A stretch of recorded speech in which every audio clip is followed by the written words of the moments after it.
Hello student, कैसे हैं आप?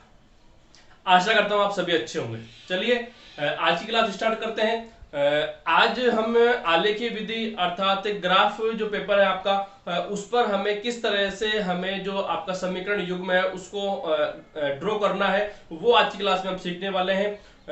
लास्ट की क्लासों में हमने जो समीकरण युग्म हमारा दिया हुआ है, जो समीकरण निकाय हमारा दिया हुआ है, उससे कम से कम दो मान निकालना हम अच्छे से आसानी से सीख चुके हैं। ठीक है, वो आपका आधा जो है आपका क्वेश्चन वो वहां पर सोल्व हो चुका है। और उसके बाद में हमें ग्राफ बनाना है और ग्राफ पेपर पर दोनों लाइनें हमें ड्रॉ करनी है और उन लाइनों की स्थिति के आधार पर हम बताएंगे कि जो समीकरण युग्म आपका है उसकी जो हल की जो प्रकृति है वो आपकी किस प्रकार की है।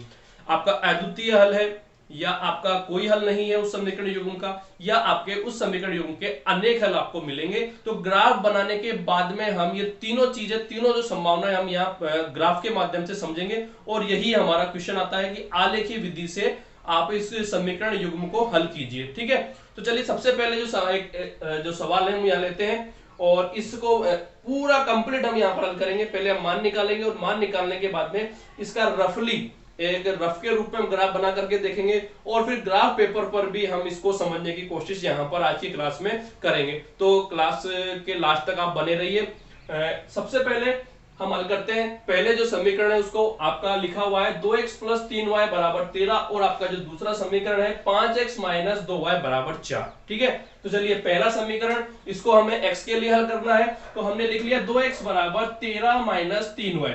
इसके बाद आपका x बराबर हो जाएगा 13 - 3y बटे आपने डिवाइड कर दिया 2, मल्टीप्लाई में है तो आपका आ गया ये इस तरह से आपने x का मान निकाल लिया 13 - 3y बटे 2। ठीक है, अब हमें यहाँ पर y जो चर है उसका मान हमें रखना है हमारी इच्छा से और उसके संगत हमें जो चर x है उसका मान यहाँ पर हमें निकालना है। तो कम से कम दो मान हमें यहाँ पर इसके निकालने हैं। तो देखिए शुरू करते हैं 0 से। तो अगर आप यहाँ पर 0 रखते हैं तो आपका ये वाला पद आपका 0 हो जाएगा और आपका x बराबर आएगा 13/2। लेकिन बटे में या भिन्न वाली जो संख्या जो मान है वो हमें नहीं लेने हैं। तो चलिए अब एक हमने यहां पर रख करके देखते हैं। तो चलिए एक हम y बराबर 1 आप रखते हैं।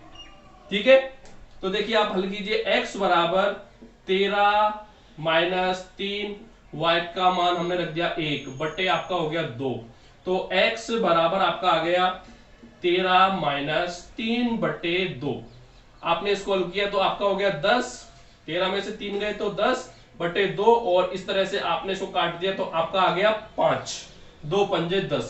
तो इस तरह से y बराबर हमने क्या रखा 1 और x का मान कितना आ गया हमारे पास में 5, जो कि पूर्णांक संख्या है, कोई दिक्कत नहीं है। ठीक है, इसके बाद एक और मान हमें यहाँ पर चाहिए। तो देखिए हम 2 रख करके देखें तो यहाँ पर आप डायरेक्ट हल कर सकते हैं। यहाँ पर y का मान हम कितना रख करके देख रहे हैं 2। तो देखिए 3 दूने 6 आपका यहाँ हो जाएगा। कितना हो गया 6 और अब आप घटाएंगे 13 में से 6 तो कितना हो गया आपका 7 आपका बचेगा। तो 7/2 आपका हो जाएगा यहाँ पर 7/2। लेकिन 7/2 वही पूरा पूरा भाग नहीं जाएगा, आपको भिन्न में या दशमलव में संख्या मिलेगी तो हमें यहाँ पर नहीं लेनी है। चलिए अब 2, इसका मतलब हमें 2 यहाँ पर नहीं रखना है। अब हम रखते हैं यहाँ पर 3। तो देखिए 3 का मान y बराबर 3 हम यहाँ पर रखते हैं। तो y बराबर 3 हमने रखा है यहाँ पर। दूसरा मान ले रहे हैं 3। तो x बराबर आपका हो जाएगा 13 - 3 और यहां पर हमने y का मान रख दिया 3 और बटे आपका 2। तो x बराबर 13 माइनस कितना हो गया ये आपका 9 बटे 2। फिर देखिए 13 - 9 आप करेंगे तो आपका कितना हो गया 4 बटे आपका 2। तो ये आपने काट दिया 2 दूने 4 और इस तरह से आपका x का जो मान है वो आपका कितना आ गया 2। इसका मतलब हमने y का जो दूसरा मान रखा 3y बराबर रखा और उसके संगत हमें जो x का मान कितना आ गया 2 आ गया। तो इस तरह से 2 मान हमने निकाल लिए। तो चलिए यहां पर हम इसको लिख देते हैं डिब्बे में बंद करके। ये हमने लिख दिया आपका x और y का मान। तो ये x और ये आपका y। तो आपका हमने देखिए पहला मान रखा y बराबर 1, तो आपके y के संगत x का मान कितना आ गया 5। ठीक है, इसके बाद देखिए y बराबर हमने रखा 3 और 3 के संगत जब x का मान हमने निकाला तो आपके पास आ गया 2। ठीक है, तो इस तरह से पहले समीकरण के 2 मान हमने यहाँ पर निकाल लिए। बात करते हैं दूसरे समीकरण। चलिए इसको भी हम फटाफट से हल कर लेते हैं। 5x माइनस 2y बराबर 4। x के लिए इसको हम हल करते हैं तो 5x बराबर 4 प्लस 2y, माइनस का है उधर जाएगा आपका प्लस का हो जाएगा। इसके बाद x बराबर 4 प्लस 2y बटे 5 आपका हो गया। तो आपका जो x का मान है वो हमारा कितना निकल गया, x बराबर 4 प्लस 2y बटे 5। ठीक है, अब इसी तरह से यहां पर भी हमें दो मान रखने हैं। y का मान हमारी इच्छा से रखेंगे और उसके संगत हमें किसका मान निकालना है, x का मान निकालना है। तो चलिए मान शुरू करते हैं 0। जब आप यहाँ 0 रखेंगे तो ये पद आपका 0 हो जाएगा, 4 बटे 5 आपको मिलेगा, हमें नहीं लेना है। इसके बाद हम देखें एक रख करके देखते हैं, तो एक आप यहाँ रखेंगे तो 2 को 1 से मल्टीप्लाई करेंगे तो 2 आएगा आपका, और 4 प्लस 2 आपका 6 हो जाएगा, तो 6 बटे 5 ये भी आपको नहीं लेना है क्योंकि बटे में संख्या आ गई, भिन्न में आ गई। इसके बाद 2 हम रख करके देखते हैं, एक रख के देखा हमने, 2 हम यहाँ रख करके देखते हैं तो ये आपका 2 दूना 4 यहाँ पर हो जाएगा, कितना हो जाएगा 4, 4 प्लस 4 8, 8 बटे 5, फिर भिन्न संख्या आ गई तो ये भी आपको नहीं लेना है। इसके बाद हम रखते हैं 3, हम यहां पर रख करके देखते हैं तो चलिए 3 दूना 6 मल्टीप्लाई होगा, और 6 प्लस 4 आपका 10, और 10 बटे 5 तो 10 में 5 का आपका भाग चला जाएगा 2 बार, तो इसका मतलब जो 3 है वो हम यहां पर ले सकते हैं। तो चलिए y बराबर हमने एक मान ले लिया 3, तो इसको हम यहां पर हल करते हैं। x बराबर 4 प्लस 2, जब भी मान आपको रखने कोष्टक में रखने की आदत डालिए ताकि आपको गलती नहीं होगी। तो x बराबर 3 दूने 6 प्लस 4 आपका हो गया 10 बटे 5, और 5 दूने 10, तो आपका जो x का जो मान है वो आपका कितना आ गया 2। y बराबर हमने रखा 3 और आपका जो x का मान कितना आ गया आपका 2, आपका x का मान आ गया। ठीक है, चलिए एक और मान हमें यहां पर निकालना है।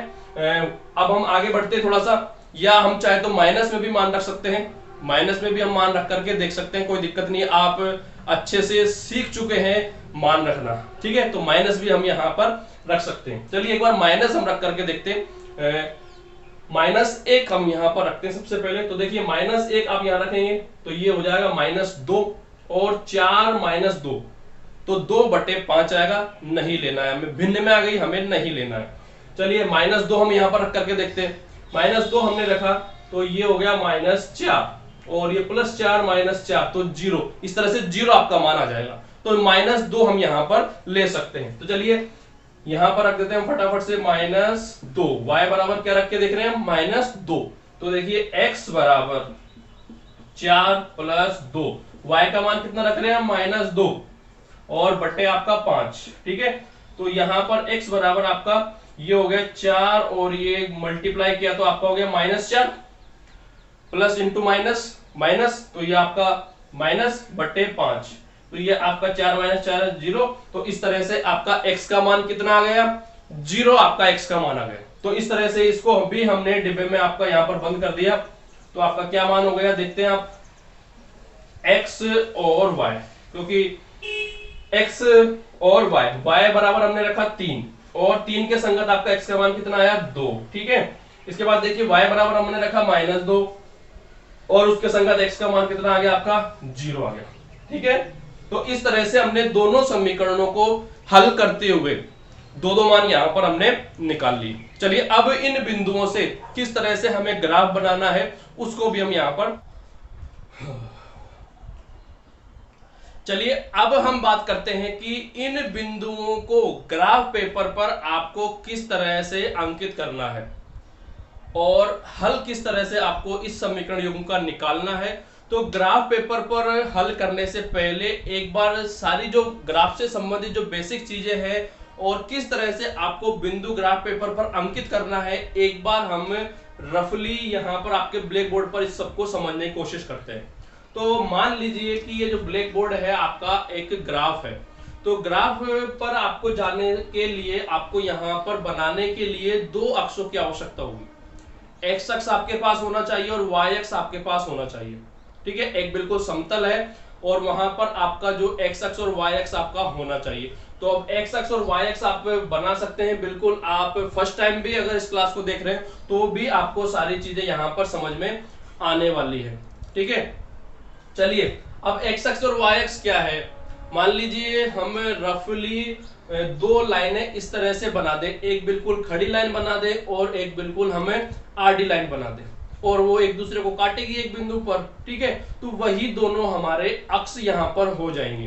कौन सा एक्स अक्ष होगा, कौन सा वाई अक्ष होगा? देखिए, एक हमने मान लीजिए इस तरह से आपकी एक खड़ी लाइन बना दी और इसको काटती हुई एक हमने यहां पर आडी लाइन यहां पर हमने बना दी, ठीक है।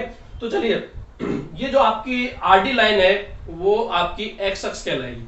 इसको हम क्षैतिज रेखा के नाम से भी जानते हैं, ठीक है। ये आपका वर्टिकली भी इसको बोल सकते हैं, क्षैतिज रेखा हम इसको बोल सकते हैं। तो ये जो आपकी आडी लाइन है या जो क्षैतिज रेखा है वो आपकी क्या कहलाएगी?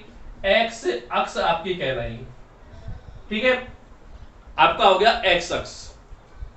इसके बाद अगर हम बात करें आपकी जो खड़ी लाइन है हॉरिजॉन्टली, या इसको हम बोलते हैं ऊर्ध्वाधर रेखा, ठीक है। तो ये जो ऊर्ध्वाधर जो रेखा है आपकी, और वो आपकी कहलाएगी वाई अक्ष। तो इस तरह से आपके दो अक्ष यहां पर आपको बन गए, एक्स अक्ष और वाई अक्ष, ठीक है। सबसे पहला काम आपको इस तरह से ग्राफ पेपर पर बनाना है। ग्राफ जो पेपर आपको मिलेगा इस तरह से आपको हॉरिजॉन्टली और वर्टिकली, क्षैतिज और ऊर्ध्वाधर रूप से दो लाइनें आपको वहां पर खींच देनी है। यहां पर हमने खींच दी। इसके बाद में दोनों अक्ष एक बिंदु पर आपको काटते हुए नजर आ रहे हैं। ब्लैक बोर्ड पर दोनों अक्ष जो है, ये वाला आपका एक्स अक्ष और ये वाला आपका वाई अक्ष, एक बिंदु पर आपको काटते हुए नजर आ रहे हैं। इस बिंदु को हम मूल बिंदु के नाम से जानते हैं, मूल बिंदु, ठीक है। और इसको हम ओ से रिप्रेजेंट करते हैं, ओ से प्रदर्शित करते हैं। तो ये हमने लिख दिया यहां पर ओ, और ये आपका मूल बिंदु कहलाता है।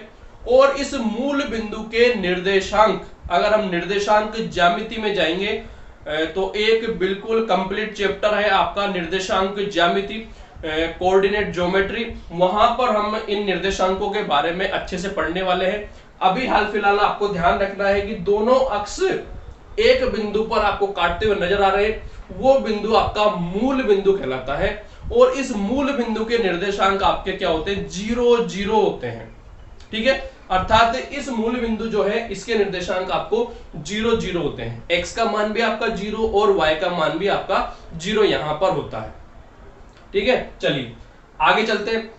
अब इस मूल बिंदु से x अक्ष पर अगर हम चलते हैं, अब यहां पर देखिए मूल बिंदु से दो तरफ आप चल सकते हैं। एक है मूल बिंदु से दाएं तरफ आपको चलना है और एक मूल बिंदु से बाएं तरफ आपको यहां पर चलना है। सेम इसी तरह से इस मूल बिंदु से ऊपर की तरफ आपको चलना है y अक्ष पर, और नीचे की तरफ भी आप चलेंगे तो भी आपका y अक्ष होगा। तो किस तरह से संख्याएं हमें यहां पर दोनों अक्षों पर लेनी है